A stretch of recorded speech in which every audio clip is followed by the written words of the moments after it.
Merci Merci, à bientôt. Jean-Phi. Et maintenant, je vais donc proposer à Aliette de Zelus, qui est gynécologue médicale dans le service de chirurgie à Nantes, à l'ICO, de nous faire un topo sur les questions très très importantes de préservation de la fertilité, toutes les questions qu'on doit se poser avant de commencer Mais pas un quelconque forcément. traitement, que ce soit de chimiothérapie ou de radiothérapie.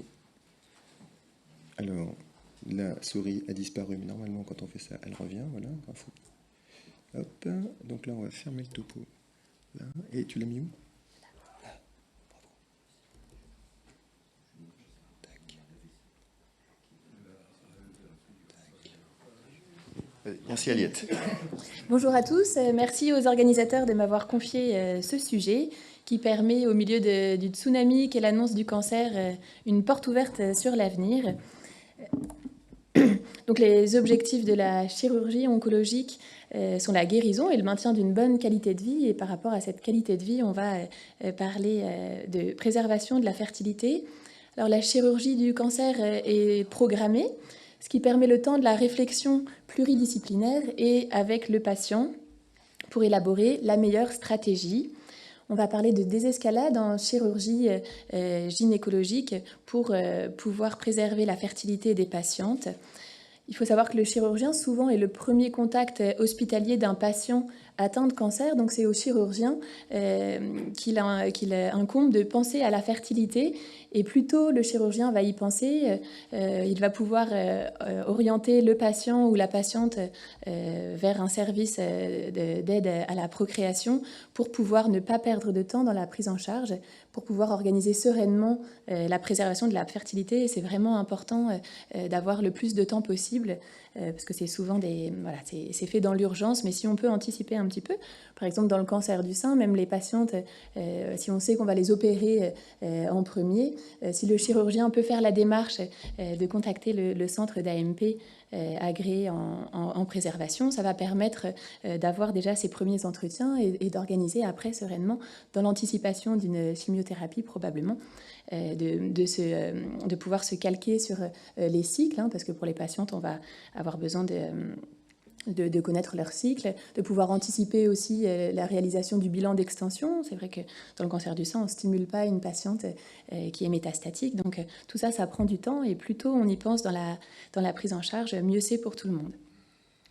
Donc on va voir à qui s'adresse la préservation de la fertilité, pourquoi et pour quels résultats, comment on s'y prend, et puis quelques questionnements auxquels je ne répondrai pas, mais d'un point de vue éthique, c'est vrai qu'on peut se retrouver dans des situations compliquées. Par exemple, une patiente qui revient 3 ans après la prise en charge d'un cancer du sein, qui maintenant malheureusement est métastatique, qui veut récupérer ses ovocytes vitrifiés. Elle a compris qu'elle ne pourrait pas être enceinte, mais elle veut emmener ses ovocytes à l'étranger pour une GPA. Alors voilà, parfois il y a des questionnements qui sont pas simples. Donc que dit la loi? La préservation de la fertilité, elle est prévue pour tous. Depuis 2004, cette loi de bioéthique qui a été révisée en 2011, qui dit que toute personne peut bénéficier du recueil et de la conservation de ses gamètes lorsqu'une prise en charge médicale, que ce soit dans le cadre du cancer ou dans d'autres cadres, est susceptible d'altérer sa fertilité. On redit dans les règles de bonne pratique de l'AMP que toute personne a accès au minimum à l'information. Dans le 3e plan cancer, on en remet une couche. La question de la fertilité doit être abordée dès la consultation d'annonce, dont on a parlé tout à l'heure. Et la proposition de conservation des cellules germinales est obligatoire et doit être tracée dans le dossier. La communication des justifications est rendue obligatoire. Alors, qui tousse ? En 2015, 385 000 nouveaux cas de cancer et potentiellement 40 000 patients concernés par l'oncofertilité. Ce beau rapport de l'INCa en 2014 qui parle de la qualité de vie 2 ans après les traitements d'un cancer retrouve que pour les patients en âge de procréer, fonder une famille est un enjeu majeur de l'après-cancer et que c'est un élément majeur de leur qualité de vie après la rémission. Alors pour l'homme, on va parler des patients globalement de moins de 60 ans, sachant que dans la loi, rien ne nous dit franchement 60 ans. C'est l'agence de biomédecine qui recommande 59 ans révolus, et puis après, c'est un petit peu en fonction des centres. Chez la femme, c'est plus, on a une limite qui est à 40 ans, qui est plus définie. Pourquoi? Alors pour des raisons de prise en charge par la sécurité sociale, après 43 ans, il n'y a plus de prise en charge par la sécurité sociale, mais surtout parce qu'en termes de faisabilité, on va y revenir, à cause du vieillissement ovarien, l'AMP n'est plus efficace. Donc on parle des hommes de moins de 60 ans qui sont à risque à cause des traitements d'OATS ou d'azoospermie, et des femmes de moins de 40 ans qui sont à risque d'insuffisance ovarienne prématurée, du fait soit du traitement oncologique, soit du fait des traitements qui vont induire un délai qui va pénaliser leur fertilité. La patiente de 37 ans, même si elle n'a pas de chimiothérapie, mais si on lui demande un délai d'au moins 3 ans avant d'obtenir sa grossesse, à 40 ans, sa fertilité aura diminué. Et là, notre traitement a impacté sa fertilité. Et aussi, très important, se poser la question de la possibilité d'une grossesse ultérieure. C'est-à-dire que préserver la fertilité d'une patiente qui par la suite va avoir de la radiothérapie, sur un utérus radique, on n'obtient pas de grossesse. Donc après, il faut aussi avoir une vision dans l'avenir. Est-ce que la grossesse, la gestation par autrui sera possible en France? C'est des questions auxquelles on n'a pas encore les réponses. Quid aussi de la chirurgie, de la greffe d'utérus, mais en cancérologie, ça paraît encore compliqué. Et puis aussi en termes de pronostic. Est-ce que le pronostic va être compatible avec une grossesse ultérieurement? On a parlé des patientes métastatiques. Il semble licite de ne pas proposer de préservation de la fertilité à une patiente métastatique, mais encore faut-il avoir fait le bilan d'extension avant. Et puis aussi des patientes de mauvais pronostic. Est-ce qu'on ne leur donne pas un espoir qui est vain de leur proposer une préservation de la fertilité? Alors la femme, donc on a vu en termes d'âge, elle a une réserve ovarienne limitée, je ne vous apprends rien. On a un stock folliculaire qui est génétiqu'ement déterminé, qui est individuel. À la naissance, on est avec 700 000 follicules. À la puberté, on n'en a plus que 400 000. Et là, vous voyez qu'à 25 ans, on n'a plus que 20% de notre stock folliculaire. À 30 ans, 10%. Et puis qu'après, il y a une chute entre 37 et 43 ans, une chute drastique de la réserve folliculaire. Sachant que le stock folliculaire n'est pas le même à un âge donné en fonction des femmes.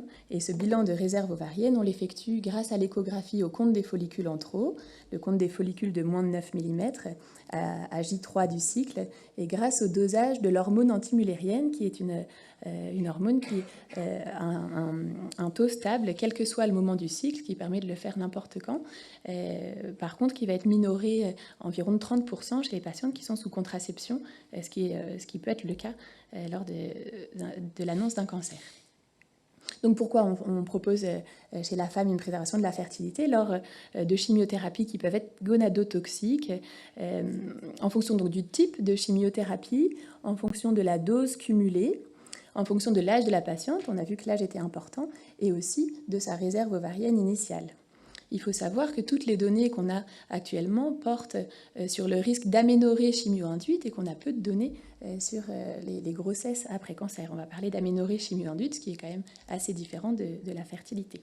Donc on retrouve essentiellement dans les chimiothérapies qui sont à risque élevé d'aménorrhée les agents alkylants.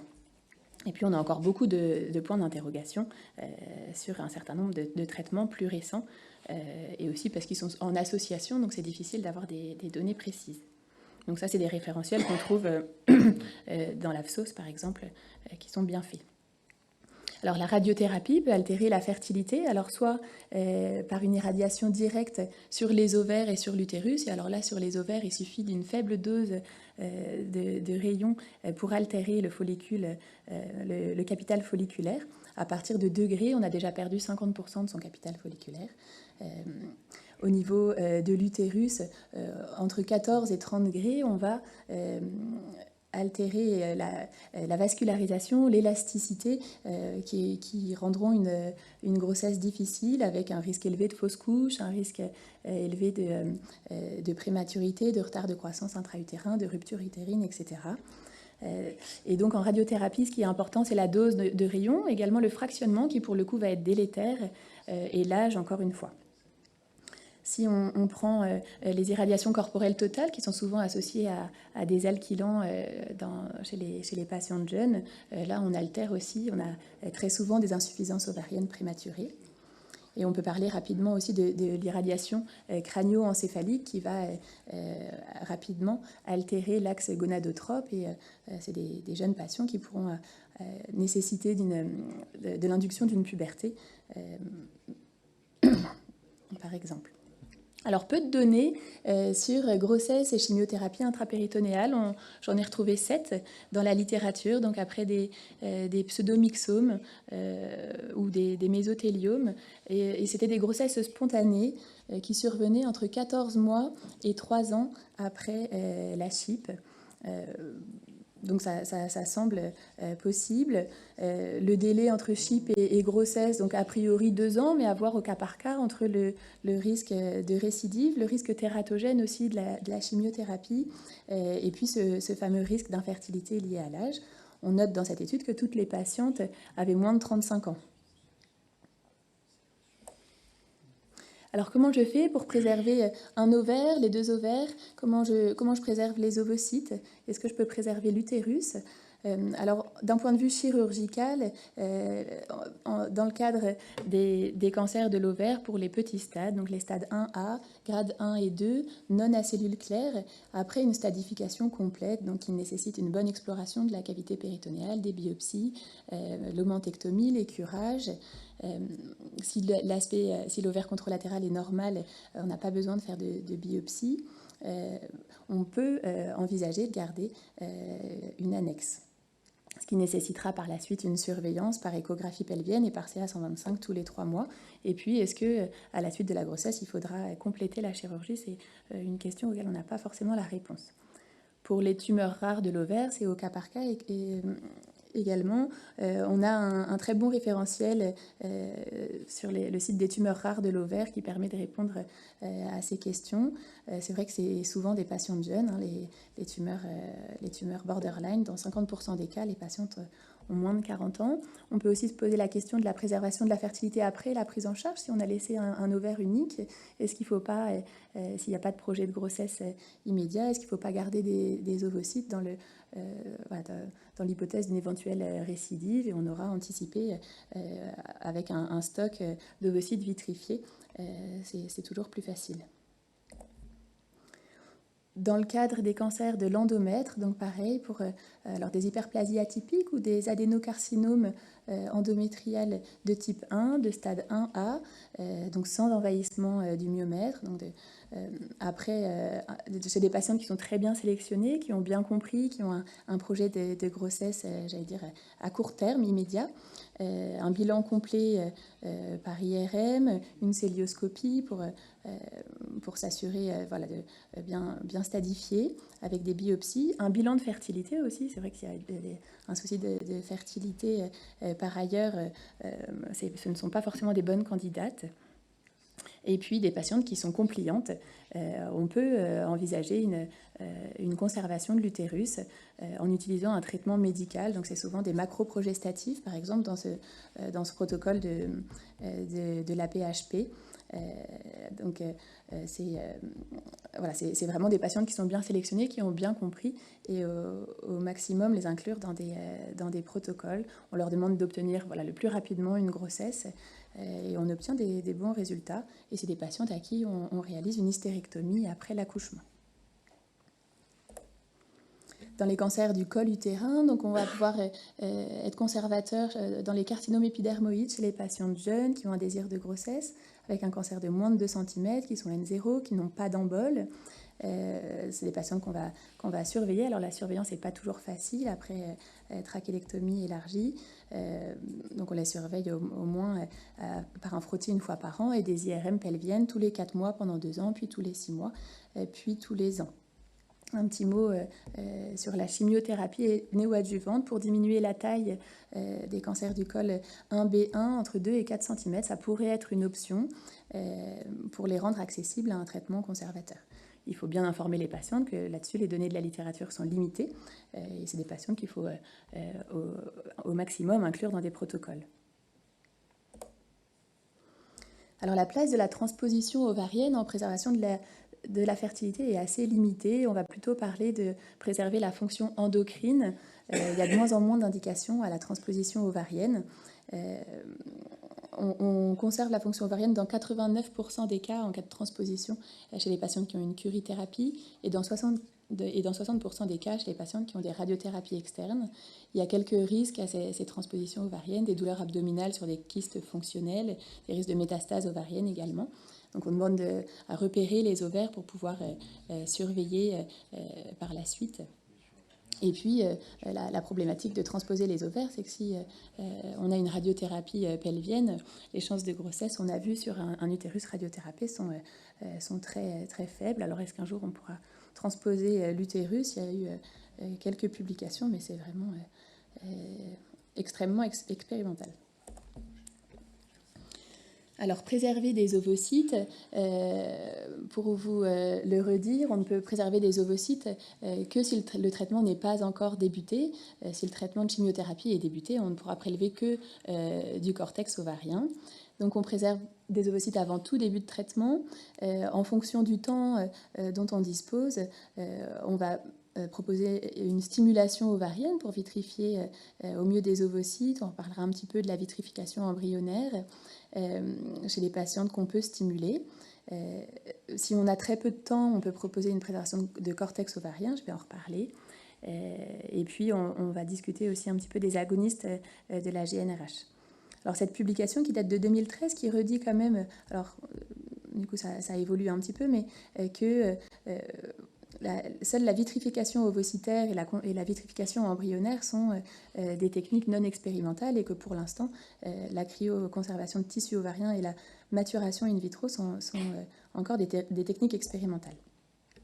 Donc la vitrification ovocytaire, c'est la technique la plus efficace à l'heure actuelle qu'on peut proposer à la jeune fille à partir du moment où elle a fait sa puberté, qui vont donner des résultats comparables aux ovocytes frais en termes de naissance. Donc on a 5 à 7% de taux de naissance par ovocyte mature. Cette vitrification ovocytaire, elle va dépendre donc de l'âge de la femme, de sa réserve ovarienne, on l'a vu, et donc elle nécessite une stimulation de l'ovulation.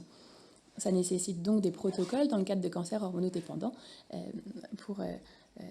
pour bien gérer. Ça nécessite un délai de prise en charge, donc la stimulation ne peut pas se faire à n'importe quel moment du cycle, quoi qu'on s'adapte aussi, on peut faire des stimulations en phase lutéale, mais il faut compter quand même 2 à 3 semaines de traitement. À Nantes, on arrive à avoir des délais d'une dizaine de jours en moyenne. Donc un monitorage échographique, une ponction par voie endovaginale, ce qui peut poser des soucis pour les patientes jeunes qui sont vierges, donc ce qui pose aussi des soucis dans les cas de carcinose péritonéale. Et pour les cancers du col, c'est vrai que cette ponction par voie vaginale va être impossible. Donc, on a dit qu'il y avait 5% de naissance par ovocyte. Donc, pour obtenir une grossesse, il faudrait qu'on ait un pool pour la patiente d'une vingtaine d'ovocytes, ce qui en pratique est assez difficile. Donc, en fonction de l'âge, on a besoin d'un nombre plus important, comme je vous disais tout à l'heure, par rapport à la qualité des ovocytes. Après 30 ans, on a besoin d'avoir plus d'ovocytes sous la main pour avoir une chance d'obtenir une grossesse. Donc cette vitrification ovocytaire se fait après stimulation de l'ovulation, déclenchement, donc tout ça sous couvert d'un contrôle échographique et prise de sang, et puis la ponction d'ovocytes au bloc opératoire, et donc pas après le début de la chimio évidemment, pour des risques de tératogénicité. Il y a une alternative maintenant à la vitrification ovocytaire, c'est la maturation ovocytaire in vitro qui commence à avoir des bons résultats. Alors on a des moins bons résultats qu'en vitrification ovocytaire. On on note là dans cette étude de Grimbert environ 6 ovocytes vitrifiés par patiente, alors qu'on peut espérer en avoir plutôt une douzaine après une stimulation. Mais ça peut être une aide lorsqu'on n'a pas le temps de stimuler les patientes, parce que le principe de la maturation ovocytaire, c'est de ponctionner à n'importe quel moment du cycle les ovocytes qui sont dans les follicules. Et puis, ça permet de résoudre le problème d'avoir peur de stimuler des patientes en cas de cancer hormonodépendant. Ça nécessite une bonne réserve ovarienne. À la base, la maturation in vitro était proposée aux patientes qui avaient un syndrome des ovaires polykystiques et qu'on n'arrivait pas à stimuler. Donc c'est quand même les patientes qui vont répondre à cette stimulation, c'est les patientes qui ont déjà une bonne réserve ovarienne. Or, on a vu que les patientes qui avaient une bonne réserve ovarienne, c'est celles qui probablement auront moins de soucis de fertilité future. Donc c'est toujours un petit peu le souci. On a quelques naissances vivantes après maturation in vitro, donc c'est de moins en moins expérimental. Et là, cet été, on a eu une naissance après cancer du sein par l'équipe de Grimbert, d'une patiente qui 3 ans après ou 4 ans après la prise en charge de son cancer du sein a eu un enfant suite à cette préservation de la fertilité. Un tout petit mot sur la vitrification embryonnaire, parce qu'il faut quand même en parler de moins en moins. Ce n'est pas une préservation de la fertilité de la femme à proprement parler, c'est-à-dire qu'un embryon appartient à un couple et on préfère, maintenant que la vitrification ovocytaire est efficace, vitrifier des ovocytes qui appartiennent à la femme plutôt que des embryons. En cas malheureusement de séparation du couple, on est obligé de jeter ces embryons à la poubelle et c'est quand même assez dramatique. Auparavant, on proposait cette technique parce qu'on ne savait pas bien vitrifier des ovocytes, mais maintenant que les résultats sont vraiment meilleurs, alors on essaye toujours on propose toujours cette solution également, mais en gardant un stock d'ovocytes. Donc chez nous,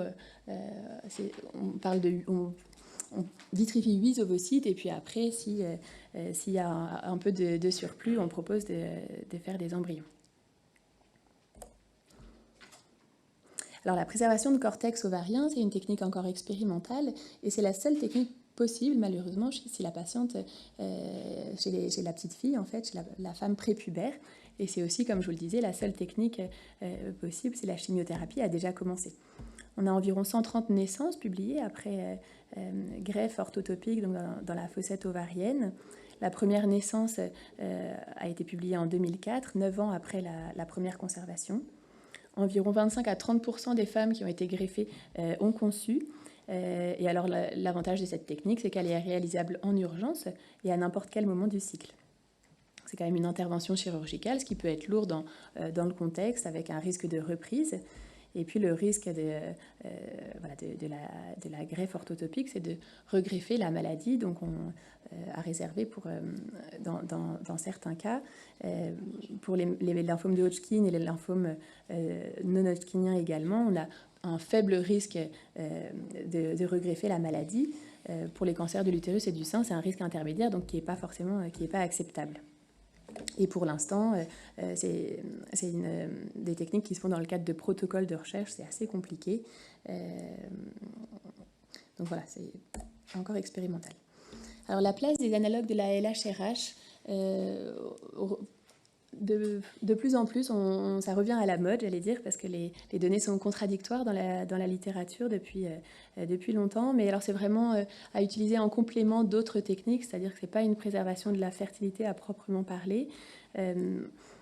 Il y a donc des études qui sont anciennes, mais les études les plus récentes seraient plutôt en faveur d'un effet bénéfique des agonistes de la LHRH. Donc l'idée, c'est de bloquer une semaine avant le début de la chimiothérapie et pendant toute la durée de la chimiothérapie, de bloquer l'axe gonadotrope. Et on retrouve dans les études, mais alors souvent le critère principal, c'est encore une fois l'aménorrhée chimio-induite, ce qui est différent du taux de grossesse. On retrouve un bénéfice. Et on retrouve même dans une étude de Moore en 2015 un effet bénéfique sur la survie chez les patientes qui ont un cancer du sein RH- et qui ont bénéficié d'agonistes de la LHRH pendant la chimiothérapie. Et il y a un effet significatif sur la survie. Donc là, en fonction un petit peu des sociétés savantes, on peut utiliser les agonistes de la LHRH dans les cancers du sein RH-, mais aussi dans les cancers du sein RH+, en complément d'autres techniques. Et il a été montré dans les études qu'il n'y avait pas plus d'effets secondaires parce que les bouffées de chaleur, etc., les patientes souvent les ont déjà pendant la chimiothérapie et on n'en rajoute pas beaucoup. Alors maintenant, chez l'homme, pourquoi faut-il préserver la fertilité? Alors on va parler de la chirurgie. C'est vrai que en cas d'orchidectomie unilatérale, on a une diminution de la concentration en spermatozoïdes de 50%, qui va récupérer. Après quelques mois après l'intervention, on a 10% d'azéospermie. Et à distance, souvent, les spermogrammes se normalisent, mais on a un risque d'azéospermie persistante quand même. La radiothérapie va aussi être très délétère sur la spermatogénèse, avec un effet dose dépendant. La fragmentation des doses est aussi délétère sur la spermatogénèse et l'association à la chimiothérapie, évidemment. Donc plus la dose reçue est importante et plus le délai de récupération va être long. On observe des lésions de l'ADN également jusqu'à 2 ans après l'arrêt des traitements. Il y a une chimiotoxicité aussi, donc je vous invite à regarder ces référentiels. On a encore une place très importante des agents alkylants qui vont provoquer des azoospermies prolongées. Alors la chance chez l'homme, c'est que c'est quand même bien plus simple de préserver la fertilité. Depuis les années 50, on sait préserver, faire des congélations de sperme. Alors il faut obtenir du sperme donc par automasturbation, parfois utilisation de vibromasseurs si besoin. La plupart du temps ça suffit. Et en cas d'échec, c'est rare, mais ça arrive d'utiliser des sondes d'électro-éjaculation. Ça se fait sous anesthésie générale parce que c'est extrêmement désagréable. Et rarement, on va jusqu'à la biopsie testiculaire pour aller chercher des spermatozoïdes. Donc le recueil de sperme par masturbation, c'est évidemment pour les hommes qui sont pubères, donc en général à partir de 12 ans. Les éjaculats donc, sont analysés au laboratoire et sont recueillis dans des paillettes qui vont être congelées dans l'azote liquide. Et parfois, donc, les prélèvements chirurgicaux par biopsie testiculaire, où à ce moment-là, on obtient donc des spermatozoïdes immatures, puisqu'ils n'ont pas fait leur maturation dans l'épididyme. En général, on garde entre 3 et 30 paillettes en fonction de la qualité du sperme. À la réutilisation, on va faire des tests de décongélation pour savoir comment utiliser les paillettes. Si elles sont de très bonne qualité et qu'on en a suffisamment, ça va être utilisé en insémination. Et si elles sont de moins bonne qualité, ou bien si c'est issu d'une biopsie testiculaire, ça va nécessiter une ICSI.